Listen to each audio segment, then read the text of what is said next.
शिक्षा की बात हर शनिवार के दूसरे अंक में आप सभी का स्वागत करता हूँ। आज हमारे बीच डॉक्टर एस सिद्धार्थ, अपर मुख्य सचिव शिक्षा विभाग से जुड़े हैं, जो शिक्षकों के प्रश्नों का जवाब देंगे। आज हमने पहला प्रश्न सीधे लिया है। सुनील कुमार राम, एनपीएस पिपरती, नागवंशी टोला, बनियापुर, सारण से हैं। सर, ये पूछते हैं, गुणवत्तापूर्ण शिक्षा हेतु क्या पूर्व प्राथमिक कक्षा जोड़ने पर विचार किया जा रहा है? वर्ग कक्ष में सीसीटीवी लगाने पर भी विचार करना चाहिए। और एक और प्रश्न सर इनका है कि प्रधानाध्यापक को एमडीएम योजना से पूर्णतः मुक्त करना चाहिए। इसे पंचायत स्तर पर मुखिया, सरपंच, वार्ड की जिम्मेदारी देनी चाहिए। देखिए, हम लोगों ने सीसीटीवी कैमरा हाई स्कूल्स में लगाया था और इसके अच्छे परिणाम हैं। और इस हाई स्कूल की शिक्षा में जो सुधार हुआ है उसको देखते हुए हम लोग अब उसके निचले क्लासेस में मोटा मोटी 8, 9, 10, 11 में हम लोग लगाने का प्लान है। इसमें बहुत खर्चा भी आता है, तो योजना है और चरणबद्ध तरीके से हम लोग इसको लागू करेंगे। दूसरा आपने प्रश्न पूछा था मिड डे मील का। देखिए, हम लोग को ये जानकारी है कि मिड डे मील में जो हेडमास्टर होता है, तो हेडमास्टर का बहुत समय उसका मिड डे मील बनाना, संचालन इसमें लगता है। अब विभिन्न राज्यों का हम लोगों ने अध्ययन किया और वहाँ देखा कि मिड डे मील की जो व्यवस्था है वो अलग व्यवस्था है। मतलब वो हेडमास्टर उसमें ज़्यादा इन्वॉल्व नहीं रहते हैं, वो पाठन पाठन में ही इस्तेमाल करते हैं। इसको हम लोगों ने टेस्ट करने के लिए हम लोगों ने 10 जिलों में 2-2 पंचायत में पायलट प्रोजेक्ट किया है, जिसमें जो हमारे हेडमास्टर हैं उनसे ये हट के अलग से व्यवस्था की गई है, जो मिड डे मील का संचालन करेंगे। और हेडमास्टर केवल उन मिड डे मील संचालकों को केवल संख्या, कितने बच्चे आए हैं, वही केवल इंगित करेंगे। तो इससे हमको लगता है कि जो हेडमास्टर है, जिसका मूल काम है टाइम टेबल निर्धारण करना, शैक्षणिक वातावरण को सुदृढ़ करना और समय पर क्लास चल रही हैं, टीचर समय पर आ रहे हैं, उसमें ज़्यादा ध्यान देंगे। ना कि खाना क्या बना है, आज खाना में क्या बन रहा है, खाने का मतलब कहाँ से सब्जी आएगा, कहाँ से दाल आएगा, कहाँ से मसाले आएंगे। तो मेरा विचार है कि ये सब जो इश्यूज हैं उससे वो मुक्त हो सकते हैं। हम लोग अभी पायलट ही प्रोजेक्ट कर रहे हैं और इसके जो आउटकम होंगे और जो भी इसका फलाफल होगा उसके आधार पर हम लोग निर्णय लेंगे। एक वो पूर्व बालपन शिक्षा की बात इसी वाला भी स्कूल से जोड़ने की बात कह रहे हैं, पूछ रहे हैं, क्या ऐसा संभव है कि हम अर्ली प्राइमरी एजुकेशन जैसे नर्सरी, विद्यालय में चलता है? देखिए, प्री प्राइमरी अभी भी हम लोग का जो आंगनवाड़ी केंद्र है वो उसके द्वारा संचालित है। हम लोग केवल फर्स्ट से ही शुरू करते हैं, इसलिए दोनों का दायित्व अलग है। सर, ये दूसरा सवाल साजिदा खातून उत्क्रमित मध्य विद्यालय लाहूगंज, ठाकुरगंज, किशनगंज से पूछ रहे हैं। इनका प्रश्न है कि मैं एक गांव की शिक्षिका हूं और बच्चों को गुणवत्तापूर्ण शिक्षा देना चाहती हूँ, किंतु बच्चों के माता पिता केवल बच्चों को पैसे और खाने के लिए विद्यालय भेजते हैं और वह बच्चों को पढ़ाना नहीं चाहते हैं। उन्हें कॉपी नहीं देते हैं, परंतु बच्चे पढ़ने के लिए उत्सुक हैं और मैं पढ़ाने के लिए, और सरकार जितना कॉपी दे रही है बच्चों को पूरा नहीं हो पा रहा। इस वजह से गृह कार्य बच्चों को कैसे दिया जाए, क्या गुणवत्तापूर्ण शिक्षा के लिए मैं क्या करूं? सवाल। देखिए, पहले तो हम लोगों ने एक संशोधन किया है, जो अगले साल जो एफएलएन किट है, जो लर्निंग किट है, इसमें हम लोगों ने 2 कॉपियां एक्स्ट्रा कर दी सब क्लासेस के लिए। कि हमको लगा जब हम लोग गए कि जब पढ़ाई देख रहे थे तो बच्चे कॉपी के अभाव में एक ही कॉपी में अनेक सब्जेक्ट्स भी लिख रहे थे। तो हम लोगों ने ये बात कहा कि भाई देखिए, हर सब्जेक्ट का हर कॉपी अलग होता है और यह टीचर को सुनिश्चित करना है कि मैथ्स का क्लास में मैथ्स का कॉपी होगा, इंग्लिश की क्लास में इंग्लिश की कॉपी होगी, हिंदी की क्लास में हिंदी कॉपी होगी, और बाकी जो सब्जेक्ट है साइंस की कॉपी में साइंस की क्लास होगी। लेकिन हम लोगों ने ये देखा कि एक ही कॉपी में अनेक सब्जेक्ट्स लिखे हुए थे और होमवर्क भी अनेक सब्जेक्ट्स लिखे हुए थे। तो हम लोगों ने एक परिवर्तन किया है, अगले बार जो एफएलएन किट का सेट है उसमें 2 कॉपी एक्स्ट्रा कर दी है और इस बार हर कॉपी में हम लोग ये स्टिकर लगा के भेजेंगे कि ये किस सब्जेक्ट की कॉपी है, ताकि ऐसा ना हो हिंदी कॉपी में इंग्लिश लिखने लग जाएंगे, इंग्लिश कॉपी में कुछ और लिखने लग जाएंगे और मैथ्स की कॉपी में कुछ और लिखने। तो उसमें स्टिकर रहेगा कि ये फलाना सब्जेक्ट की कॉपी है और इस सब्जेक्ट की कॉपी में यही आपको लिखना है। दूसरा ये है कि हम लोग जो स्कॉलरशिप भी देते हैं, देखिए हम लोग एफएलएन किट देते हैं, बैग है, सामान देते हैं, मिड डे मील है, इसके अलावा देखते होंगे स्कॉलरशिप भी हम लोग देते हैं। स्कॉलरशिप से ये उम्मीद की जाती है कि जो पठन पाठन में जो अन्य खर्च होता है, या एक्स्ट्रा कॉपी है या एक्स्ट्रा कुछ खर्चा करना है या कुछ खरीदना है, ये स्कॉलरशिप पैसे से किया जाए। तो ये मेरा अनुरोध माता पिताओं से है कि जो स्कॉलरशिप की पैसे आपके अकाउंट में आते हैं उससे बाकी जो शैक्षणिक सपोर्ट है, उसमें उसका उपयोग करें। और ये ज़रूर बहुत कठिनाई है, मतलब टीचर्स, मैं ये खातून जी से मैं अग्री करता हूँ कि ये पेरेंट्स को ही अग्री कराना पड़ेगा, मतलब पेरेंट टीचर मीटिंग में बताना पड़ेगा कि भाई आपके बच्चे के पास ये कॉपी नहीं है, खरीद के दीजिए। तो जो पेरेंट टीचर मीटिंग बार बार हम लोग इन्फोर्स करते हैं कि पेरेंट्स का क्या रोल है शिक्षा में, पेरेंट्स का रोल बहुत ज़्यादा है। तो पेरेंट टीचर मीटिंग में इन्फोर्स करेंगे कि भाई आपका बच्चा ये कॉपी नहीं लेकर आया है या ये कॉपी का अभाव उसको है, आप उसको खरीद कर दीजिए। हम लोग तो सरकार की एक सीमित सब्जेक्ट वाइज किताब दे सकती है, लेकिन अगर अतिरिक्त किताब देना पड़ेगा, यह तो पेरेंट्स को ही अपने स्कॉलरशिप पैसा जो सरकार द्वारा दिया जाता है उससे व्यय करना पड़ेगा। बहुत शुक्रिया सर। ये एक सवाल है जो संगीत शिक्षक है चंद्रकांत कुमार, ये यूएचएस घाघरा बखरी बेगूसराय से है। ये संगीत से संबंधित है, कुछ स्टेटमेंट भी है सर उनका कि बड़े दुख के साथ कहना चाहूंगा कि मेरी तरफ से यथासंभव 100% प्रयासों के बावजूद न ही विद्यालय परिवार संगीत शिक्षक का सदुपयोग करके बच्चों को लाभ पहुंचाने में मदद कर रहे हैं और न ही अभिभावक गण समझाने के बावजूद बच्चों की भलाई के लिए जागरूक हो रहे हैं। महाशय, कम से कम शुक्रवार शनिवार को भी विधिवत संगीत शिक्षण कार्य विद्यालय स्तर पर सुनिश्चित हो तो बच्चों में सर्वांगीण विकास संभव हो सकेगा। ऐसी कोई व्यवस्था नहीं है। देखिए, हम लोग जब स्कूल में पढ़ते थे तो संगीत का जो क्लास है वो वीकडेज में भी था और शनिवार को भी था। तो ये हेडमास्टर पर निर्भर करता है कि वो संगीत का क्लास कब लगाता है। देखिए, संगीत भी आपकी शैक्षणिक व्यवस्था का अहम अंग है, इसको अलग नहीं देख किया जा सकता है कि ये नोटबुक से संबंधित नहीं है, ये किताब से संबंधित नहीं है। तो बस ये जो हेडमास्टर सब हैं, ये अपने जो संगीत, इसी के संगीत टीचर एक ही होगा और कहीं तो संगीत टीचर हो भी नहीं, होगा भी नहीं, तो कहीं से बोरो करना पड़ेगा। तो हेडमास्टर ऐसी व्यवस्था करें कि वीकडे में भी एक क्लास कम से कम हर बच्चा कम से कम संगीत का ज्ञान उसको हो। तो ये हेडमास्टर पर निर्भर है, ये हम लोगों ने ऐसा कोई निर्धारित नहीं किया है। तो संगीत क्लास होनी चाहिए और कंपलसरी होनी चाहिए और हर बच्चे को अटेंड करना चाहिए और समय निर्धारित हेडमास्टर करेंगे। हम लोग यहाँ से नहीं करना चाहते हैं, फिर कुछ प्रॉब्लम हो जाएगा। हम लोग यहाँ से मुख्यालय स्तर से करेंगे, हेडमास्टर अपने यहाँ पे निर्धारित करें और संगीत टीचर जो भी लोकल है, जो भी बहुत सारे लोकल लोग संगीत सिखाने के लिए इच्छुक होंगे अपना सिखाएंगे, या फिर जो हेडमास्टर जो टीचर है संगीत शिक्षक हैं अगल बगल स्कूल में वो आके सिखाएंगे। बहुत बहुत शुक्रिया सर। एक सवाल है जो बहुत दूर दराज के विद्यालय से है। रत्नेश कुमार मिश्र विद्यालय अध्यापक है, नंदकेश्वर सिंह उच्च माध्यमिक विद्यालय पकड़ी, अमोलवा, पश्चिमी चंपारण। सर, इनका सवाल है कि अंकित करना है कि बिहार में उच्च माध्यमिक विद्यालयों में कंप्यूटर विज्ञान के शिक्षक नियुक्त हैं। वे लोग वर्ग से 9 से 12 तक की कक्षा में कंप्यूटर की कक्षाएं ले रहे हैं। यद्यपि 11-12 का सिलेबस तो एससीईआरटी के द्वारा दिया गया है, परंतु 9-10 का सिलेबस नहीं है। सीबीएसई या अन्य बोर्ड में कक्षा 2 से ही कंप्यूटर की कक्षा बच्चों को दी जा रही है। ग्रामीण परिवेश में बच्चों में मुख्य विषयों को लेकर काफी सजगता देखी जाती है, परंतु बिहार बोर्ड में कंप्यूटर मुख्य विषय नहीं होने के कारण विद्यार्थियों में इस विषय को लेकर इतनी सजगता नहीं देखने को मिल रही। मासिक अथवा सावधिक परीक्षाओं में भी कंप्यूटर विज्ञान की परीक्षा को शामिल नहीं किया जाता है, जिसके कारण विद्यार्थियों में कंप्यूटर विज्ञान विषय को लेकर गंभीरता नहीं दिखाई पड़ती। विभाग इस संबंध में क्या राय है?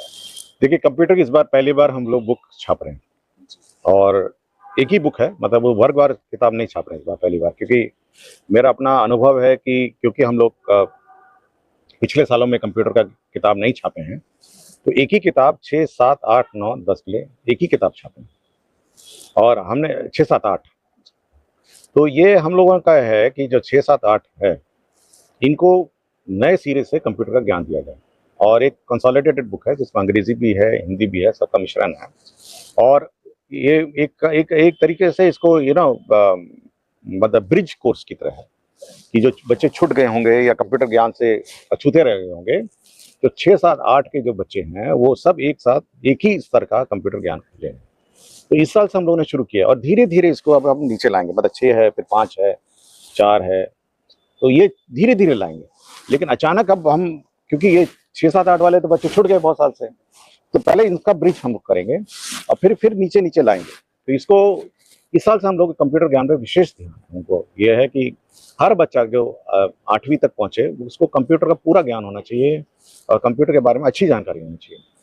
तो जूनियर क्लासेस में ज़रूर हम लोग कोशिश करेंगे, बट अभी वो स्थिति नहीं है और उसमें राशि भी लगेगी। अगर आप प्राइमरी स्कूल में कंप्यूटर लाने की बात है तो आपको हो सकता है टैब यूज़ करना पड़ेगा और बच्चों को टैब के माध्यम से कुछ सिखाना पड़ेगा। तो धीरे धीरे ये काम करेंगे, बट अभी हम लोग 6, 7, 8 पे कंसंट्रेट कर रहे हैं और धीरे धीरे हम लोग इसका भी एक रोड मैप बनाएंगे कि 5वां क्लास कैसे करें, 4था क्लास कैसे करें। और मैं ये आश्वस्त करूंगा कि जो स्तर का कंप्यूटर ज्ञान है सब जगह, हम लोग 6, 7, 8 में उसको कंप्लीटली मतलब वो ब्रिज कोर्स से हम पूरा कर लेंगे। Thank you sir. एक अभिषेक राज है, प्राथमिक विद्यालय ध्रुव पट्टी धलाड़ मधेपुरा से। ये सर आधार सीडिंग पे सवाल है कि सर बच्चों की नया आधार कार्ड बनाने की प्रक्रिया जटिल है, जिसमें कागजात में जन्म प्रमाण पत्र की मांग की जा रही है। बहुत सारे बच्चे के पास जन्म प्रमाण पत्र उपलब्ध नहीं है। इसके वैकल्पिक में माता पिता या स्कूल के कोई कागजात का विकल्प दिया जाना चाहिए, ताकि इस शिक्षा कोष पर प्रवेश हो सके और सरकार द्वारा दिए जाने वाले लाभ से बच सके। देखिए, मेरा विचार ये है कि आधार कार्ड तो सभी बच्चों को होना चाहिए और किसी समस्या का समाधान उसके आउटकम को परिवर्तन करना नहीं चाहिए। अगर आपका जन्म प्रमाण पत्र नहीं बन रहा है तो कोशिश ये है कि जन्म प्रमाण पत्र बने। और सरकार का भी नियम है, registrar of birth and death का भी नियम है कि समय पर जन्म प्रमाण पत्र।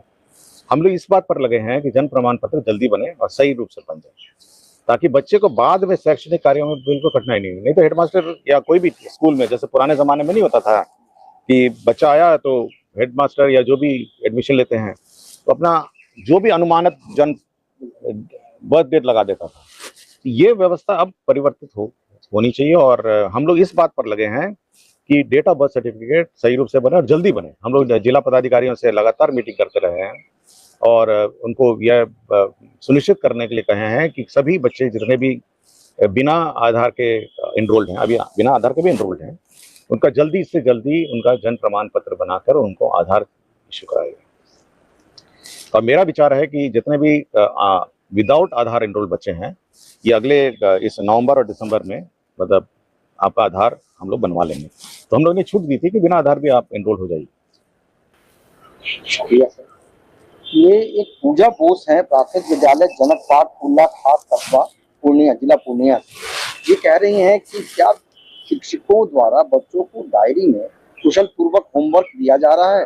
मुझे लगता है कि सभी शिक्षकों को बच्चों की डायरी में कुशल पूर्वक होमवर्क देने के लिए एक दिन का प्रशिक्षण दिया जाना चाहिए। हम लोग 2 चीज पर प्रशिक्षण देने की कोशिश में हैं। एक तो FLN किट का है जिसका, और दूसरा है कि ये डायरी का है। तो ये हम लोग ब्रॉडकास्ट मोड में यूट्यूब के माध्यम से सभी को एक बार फिर से प्रशिक्षण देंगे कि डायरी कैसे लिखी जाती है, क्या अपेक्षा है पेरेंट्स के। और इस डायरी को लेके आपको पेरेंट टीचर मीटिंग में बैठना है। जो पेरेंट टीचर मीटिंग है, देखिए पेरेंट टीचर मीटिंग ऐसा नहीं है कि आए बैठे सब लोग अपना स्वागत हुआ फिर विदाई हो गई। नहीं, उसमें ये सब बात होनी है कि कॉपियां बच्चे के पास कितनी हैं, बच्चा समय पे कॉपी लाता है नहीं लाता है, उसका डायरी में क्या स्थिति है, डायरी में उसका होमवर्क जो लिखा गया था क्या वो डायरी का होमवर्क कंप्लीट किया नहीं किया। तो ये सारी चीजें जो हैं ये पेरेंट टीचर मीटिंग में है। और टीचर्स को ये हर ये जो दिन है, शाम को हमारे भी टीचर्स लिखते थे, ब्लैक बोर्ड पे होमवर्क लिखते थे, सब बच्चे अपना होमवर्क कॉपी करते थे, टीचर नहीं लिखते थे। टीचर को केवल इतना ही है कि ब्लैक बोर्ड में आज ये 5 सवाल करके आइए। अब बच्चा घर जाता था, 5 सवाल अगले दिन करके आता था। तो ये टीचर्स के लिए तो कोई इशू नहीं है कि ब्लैक बोर्ड पे लिखा जा सकता है और डायरी में बच्चे अपने नोट करेंगे। और इससे बच्चे कम से कम प्रश्न नोट करना भी सीखते हैं और पेरेंट्स दिखेंगे कि भाई आज बच्चा क्या होमवर्क लिख के लाया और अगले दिन लेके जाएगा। तो ये ट्रेनिंग प्रोग्राम हम लोग इसका गहन रूप से अब करने की कोशिश में है। ये देखिए 2-3 चीजें हैं, यही है, एक तो होमवर्क वाला है, क्लास वर्क तो क्लास में ही होता है, दूसरा है कॉपियां के बारे में, और फिर FLN किट है। FLN किट भी बहुत महत्वपूर्ण है, इशू है जो अभी भी मतलब जिस उद्देश्य से हम लोगों ने जो दिया है स्कूलों में वो अभी भी इशू है उसमें।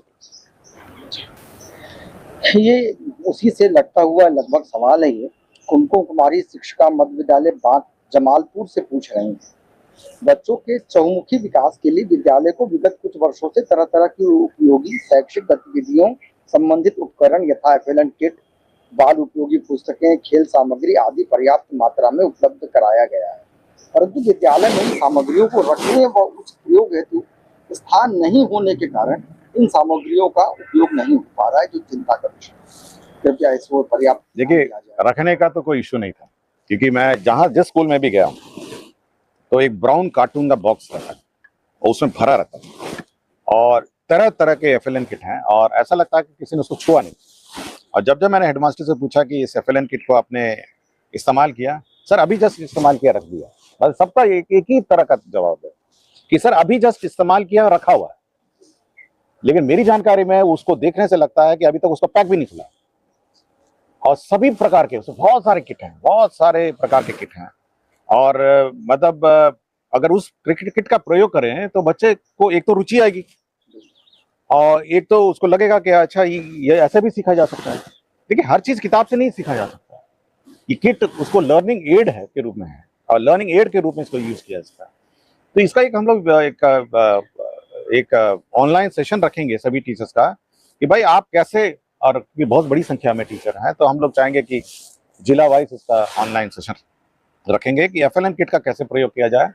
और रखने का कोई इशू नहीं, एक बड़े से कार्टून में है, आप देखिएगा हर विद्यालय में हेडमास्टर के कमरे में या स्टोर में एक कार्टून के डब्बे में पूरा भरा हुआ है। तो हमको लगता है साल साल आता रहा और भरता रहा। और तो इस बार कम से कम हम लोग नवंबर दिसंबर में यह सुनिश्चित करेंगे कि सभी स्कूल एफएलएन किट का प्रयोग करते हुए वीडियो डालेंगे, वीडियो भेजेंगे और इसका सदुपयोग करेंगे। धर्मेंद्र कुमार सिंह ये टीजीटी शिक्षक हैं।